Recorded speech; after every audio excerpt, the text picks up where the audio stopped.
Hello my dear friends, welcome another video. বন্ধুরা, সবাইকে জানাচ্ছি যে বাংলাদেশের যে বর্তমান পরিস্থিতি সেটা কিন্তু খুবই ভয়ানক। ভালো করে একটু ভাবনা চিন্তা করে দেখো। কারণ বাংলাদেশের যা বর্ডার রয়েছে ভারতের সাথে তো টেনশন রয়েছে। তারা ভারত দখল করবে, তারা কলকাতা দখল করবে, তারা লুঙ্গি উঁচু করে মানে চলে আসছে বর্ডারে। মাঝে মধ্যে দেখা যায় সেই ধরনের মানে আম আধা পাগলা লোকেদের। যাই হোক, কিন্তু আসল টেনশন বর্তমানে বাংলাদেশের শুরু হয়েছে মায়ানমার থেকে। কারণ মায়ানমারের যেভাবে তারা ক্যাপচার করেছে ২৭০ কিলোমিটার বাংলাদেশ বর্ডার, সেখানে যে রোহিঙ্গারা রয়েছে, রোহিঙ্গা মানে মুসলিম। মানে মায়ানমারে যে বুদ্ধিস্টরা রয়েছে তারা সেই এরিয়াতে, যেই এরিয়াটা তারা আরাকান আর্মি ক্যাপচার করেছে, সেই এরিয়াতে তারা রোহিঙ্গাদের থাকতে দেবে না। তারা রোহিঙ্গাদেরকে সেখান থেকে তাড়িয়ে দেবে। কারণ মুসলিম তারা দেখতে পারে না, বুদ্ধিস্টরা ওই এরিয়ার। তারা তার জন্য সেই রোহিঙ্গাদেরকে তাড়ানোর জন্য শুরু করে দিয়েছে তোড়জোড়। রোহিঙ্গাদের উপরে আক্রমণ করছে, অ্যাটাক করছে, যার জন্য আমরা রিপোর্ট থেকে মানে নিউজ ইন্ডিয়া বা ইন্টারন্যাশনাল বাংলাদেশের নিউজ, খালি ইন্ডিয়া না বাংলাদেশের নিউজ থেকে আমরা জানতে পেরেছি যে বাংলাদেশের সেই মায়ানমারের বর্ডারে হাজার হাজার রোহিঙ্গার বর্তমান বর্ডারে দাঁড়িয়ে রয়েছে তারা বাংলাদেশে ঢোকার জন্য। বাংলাদেশের বিজিবি যদিও শক্ত পরিস্থিতিতে রয়েছে, কিন্তু কতক্ষণ কিভাবে, কারণ তারা যদি একবার দৌড় মারতে শুরু করে, নাই বর্ডার সেরকম স্ট্রং তারাকাটার ফেন্সিং নাই, কিভাবে তারা আটকাবে? কারণ আমরা ১৯-২০ সালে দেখেছি প্রচুর পরিমাণে রোহিঙ্গা বাংলাদেশে ঢুকেছে এবং বাংলাদেশে বর্তমানে সেই রোহিঙ্গার অনেক অরাজকতা সৃষ্টি করেছে, যেটা আমি ভারত থেকেই বলছি যে সেটা মোটেও দেশের জন্য ভালো না। যেটা আমাদের ভারতবর্ষেও আমরা দেখতে পেয়েছি যে বাংলাদেশ থেকে অনেক লোক আসার পরে ভারতের যে বর্ডার এরিয়া রয়েছে সেখানে ডেমোগ্রাফি পর্যন্ত চেঞ্জ হয়ে গিয়েছে এবং সেখানে নানা ধরনের উচ্ছৃঙ্খলা কানেকশন, বাংলাদেশের কানেকশন, নানা ধরনের অবৈধ প্রবেশ অনুপ্রবেশ এখনো চলছে, যেটা ভারতের জন্য মোটেও পজিটিভ না। তেমনি কারণ আমি আমার দেশে ফেস করেছি তো আমরা, তাই আমরা বলতে পারি যে সেখানে যে রয়েছে আ আ আ আরাকান আর্মিদের ধাওয়াতে যে রোহিঙ্গারা বাংলাদেশে ঢোকার চেষ্টা করছে, তারা মোটেও বাংলাদেশের জন্য পজিটিভ কিছু হবে না।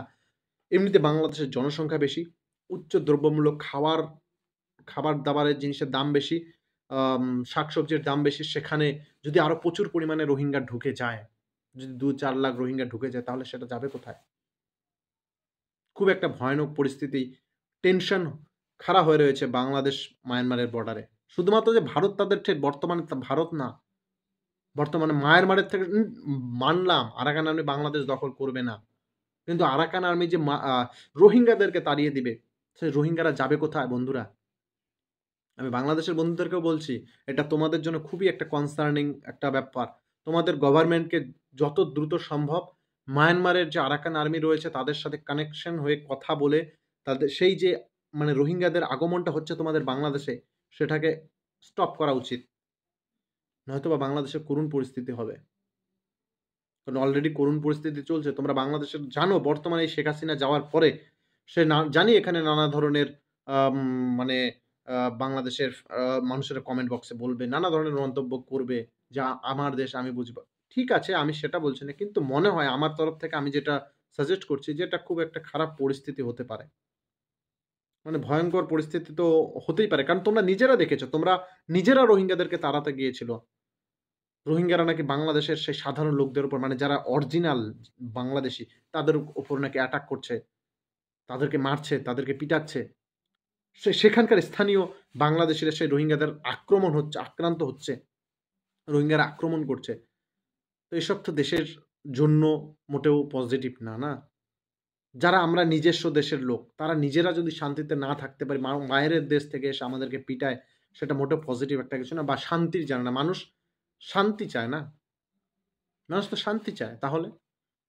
তো তোমাদের সরকারের উচিত যত সম্ভব দ্রুত যাতে তারা রোহিঙ্গা যে ব্যাপারটা রয়েছে সেটা কন্ট্রোলে করার চেষ্টা করে সেই দেশের আর্মি, বর্তমান তো সেখানে সরকার নেই। আর্মিদের সাথে কথা বলে। কারণ যখন সরকার ছিল তাও ডিরেক্ট সরকারের সাথে কথা বলা যেত। এখন তো সরকার নেই।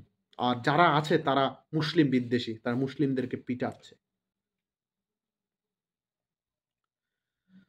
কারণ তোমাদেরই বাংলাদেশের নানা ধরনের নিউজ চ্যানেল থেকে আমি রিপোর্ট দেখেছি বন্ধুরা, এবং ইন্ডিয়ান চ্যানেল থেকেও দেখেছি, ইন্টারন্যাশনাল আ চ্যানেল থেকেও দেখেছি। কারণ রিপোর্ট না দেখলে আমি তোমাদেরকে জানাবো কি? তাই বলছি, আমার মনে হচ্ছে যে একটা ভয়ঙ্কর থ্রেট বাংলাদেশের জন্য বর্তমান খাড়া হয়ে রয়েছে, মাথা উঁচু করছে, যেটা রোহিঙ্গা। এই রোহিঙ্গা শরণার্থীরা যদি বাংলাদেশে ঢুকে যায়, আবার সেই এরিয়াতে একটা উচ্ছৃঙ্খল বাতাবরণ তৈরি হবে। কারণ যারা ঢুকেছে আগে তাদেরকেই এখনো পাঠানো যায়নি। তাদেরকে পাঠাতে চেয়েছিল। কিন্তু সেখানে কিভাবে? সরকারের সাথেই তো তাদের মানে কানেকশন হবে না, কথা হবে না। কারণ সেখানে চলে এসছে সশস্ত্র বাহিনী। তারা কিন্তু উচ্ছৃঙ্খল। তারা যেটা মনে করে তারা সেটাই করে। তো বন্ধুরা জানাবেন এই ভিডিওর পরিপ্রেক্ষিতে যদি তোমার কোনো মন্তব্য থাকে। আর যারা বাংলাদেশী আছো তারাও কমেন্ট করতে পারো বন্ধুরা, সমস্যা নেই।